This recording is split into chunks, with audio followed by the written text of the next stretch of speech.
On va parler de Doomsday parce on a quand même quelques infos. Alors, on n'a pas de gros leaks comme les dernières semaines, mais on en sait un peu plus sur le trailer en tout cas.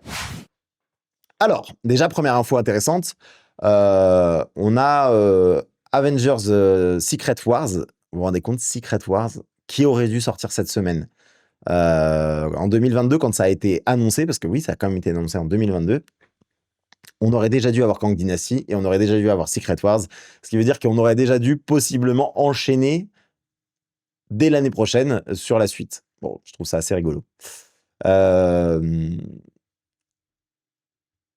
Et donc, on a l'information qui a été confirmée. Alors ça, je vous en avais parlé, mais cette information officielle, normalement, parce qu'il y en a plein qui en ont parlé, mais je crois que ça a été officialisé, que le premier trailer d'Avengers Doomsday arriverait avec Avatar 3. Alors, c'est la date de la diffusion publique qui va être pendant Avatar 3. Il y a de grandes chances que beaucoup de gens le voient avant, notamment lors de la Comic-Con de Sao Paulo. On a... alors attendez, j'ai beaucoup d'onglets. Mais en gros, la Comic-Con de Sao Paulo se passe le 7 décembre, dimanche 7 décembre. Nous, on se fera normalement une spoiler room qui sera la dernière de la saison, je crois, parce qu'après, moi, je pars un peu en vacances et on reprendra en janvier. Mais la Comic-Con de Sao Paulo se passe le 7 décembre. Si vous vous souvenez bien, on avait la théorie de notre ami Bambino, hop, YouTube, qui avait découvert que... mais non, mais pas celui-là, Captain Bambino. Oh. Qui avait découvert que possiblement... Alors attendez, on va voir sa tête là. Où est-ce qu'elle est sa tête? Captain Bambino, le copain, qui est quand même très très spécialisé dans Avengers Doomsday. Les gars, c'est fou. Et donc qui avait... Alors attendez, est-ce qu'on va... Voilà, qui avait découvert ce truc-là.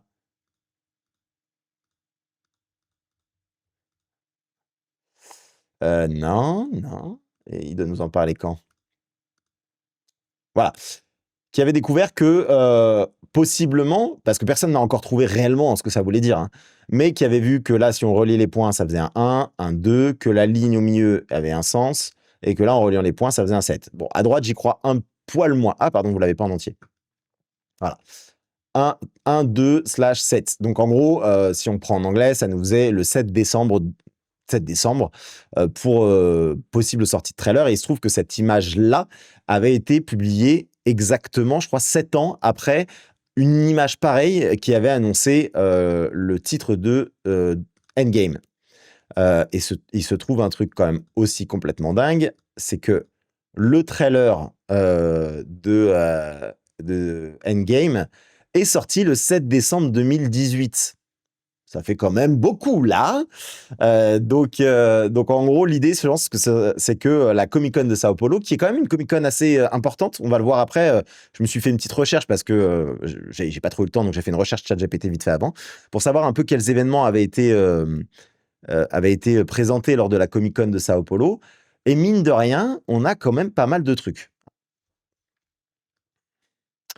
Pendant la Comic-Con de Sao Paulo, par exemple, en 2019, alors j'ai juste fait sur les dernières années, hein, il y avait eu un énorme panel de Wonder Woman 1984 pour DC, où en gros, il y avait eu la diffusion en direct sur Twitter avec événement un peu mondial. On nous avait montré des extraits de Bird of Prey à l'époque, que j'avais couvert à Cannes. Et également, on avait chez Marvel la première présentation d'Eternals au public, avec, je crois, un premier montage, voilà, et un poster exclusif de Black Widow. Ensuite, on avait eu en 2020 sur l'édition virtuelle, c'est-à-dire que même dans l'édition virtuelle, on avait eu des éléments, mais en gros, on avait eu le futur DC Slate, mais bon, c'était plus éditeur, et la présence de Wonder Woman. Voilà.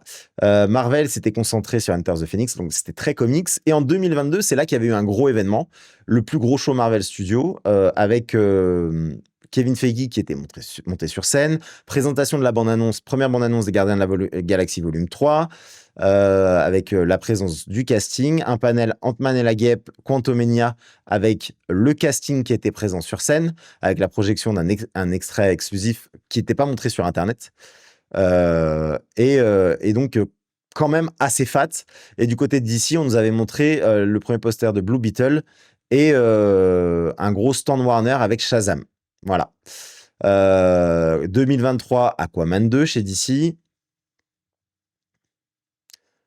Et 2024, on avait Kraven chez Sony. Donc en fait, je pense que même possiblement, c'était la Comic-Con de Sao Paulo est potentiellement la seconde plus grosse. Alors on l'a vu, hein, qu'au Brésil, il y a quand même deux, trois trucs un peu chelous, notamment là sur l'extrait qu'ils avaient, enfin l'image qu'ils avaient utilisée pour présenter une convention, un truc officiel Disney avec une image tirée d'un fan art, excusez-moi. Mais voilà. Un chef-d'œuvre méconnu, Wonder Woman 84. Ah ouais, la fin de DC, la fin du DCU est quand même. On est quand même sur une mort lente. Hein, faut quand même le dire. Sony a communiqué, eux, pour leur trailer. Ouais, on va voir. On va voir. Mais on va voir. Il y a de grandes chances que ce soit plus ou moins ensemble, mais bon. Ouais, c'était Sao Paulo, tout ça. Non, San Diego, en fait, on a, mine de rien, il y a vraiment une année sur deux, une année sur trois où c'est intéressant. L'année prochaine, elle va être folle, c'est sûr. C'est pour ça qu'on y va d'ailleurs. Mais en gros, si vous voulez retenir un peu le calendrier, on a la Comic-Con de Sao Paulo où là, il va y avoir probablement le premier trailer de Doomsday. On en a parlé la dernière fois, ce qui allait être dedans, puisque ça tombe pile poil le 7 décembre. Il y a de grandes chances que DC nous montre des images de Supergirl et il y a de grandes chances que Sony nous montre des images de Spider-Man. Ça ne veut pas dire qu'on les verra en ligne, puisque Disney veut vraiment profiter de la diffusion de Avatar pour le montrer au public. Mais l'idée, et c'est plutôt malin, c'est qu'en gros, on va avoir un maximum d'infos, genre voici ce qui s'est passé dans le trailer, blablabla, bla, bla, bla, et qu'en gros, tout le monde aura envie d'aller voir Avatar pour aller voir les premières images. On a également la confirmation. Alors attends, est-ce que je l'ai là tac. Où est-ce que je l'ai vu? Voilà. On a une confirmation également qu'il y aura un gros événement autour de Supergirl. Donc, c'est sûr et certain qu'ils vont nous montrer quelque chose. Donc, le 7 décembre prochain, là, on a beaucoup d'infos, je pense.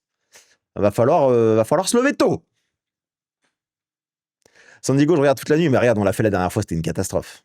Il y a 2 ans, c'était cool, mais. Ouais. Non, mais de toute façon, on va faire une grosse spoiler room, possiblement même plus tôt. On va voir, on va faire un très gros événement, je pense, autour de cette Comic-Con, parce qu'il y a beaucoup, beaucoup d'événements qui vont se passer. Le 7 décembre, ce sera le panel Marvel, normalement. Possiblement la veille, le panel DC, on va voir. Perso, j'en ai absolument rien à faire de Avatar. Eh oui, mais peut-être que le seul moyen de voir le trailer avant tout le monde, en tout cas au début, ce sera en allant voir Avatar. Et je pense que c'est un peu là-dessus qu'ils misent, Disney, mine de rien. Donc voilà. En parlant de Supergirl, on voit qu'il y a aussi, bon, c'est pas très intéressant, hein, mais on a des reshoots qui sont prévus. 2 semaines de reshoot, c'est assez classique pour ce genre de film. Mais voilà, si certains fans s'inquiètent, les reshoots font partie intégrante du processus de production. Surtout pour une grosse production hollywoodienne comme Supergirl. Quant à la raison de ces reshoots en particulier, il semblerait que le studio ait l'intention d'y inclure un personnage d'ici très apprécié des fans. Comme vous le savez, le costume de Superman a disparu parce que quand vous allez à Los Angeles, vous pouvez visiter les studios de la Warner. Très cool à faire d'ailleurs. Et vous pouvez voir un peu tous les costumes de tout l'univers d'ici, Harry Potter, etc.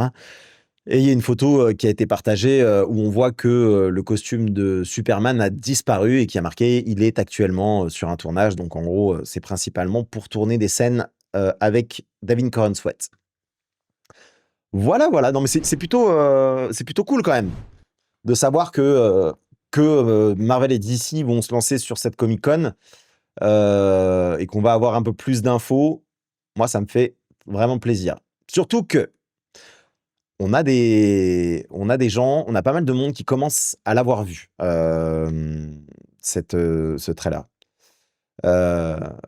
Notamment, on a My Time to Shine Hello, qui est donc une insider qui commence à être connue, qui a quand même pas mal de monde, enfin qui a quand même souvent des bonnes infos, et qui nous dit qu'elle a vu bon, c'est pas une info incroyable, hein, mais qui nous dit qu'elle a vu le trailer de Doomsday, que c'est très cool et qu'il y a beaucoup de Doom.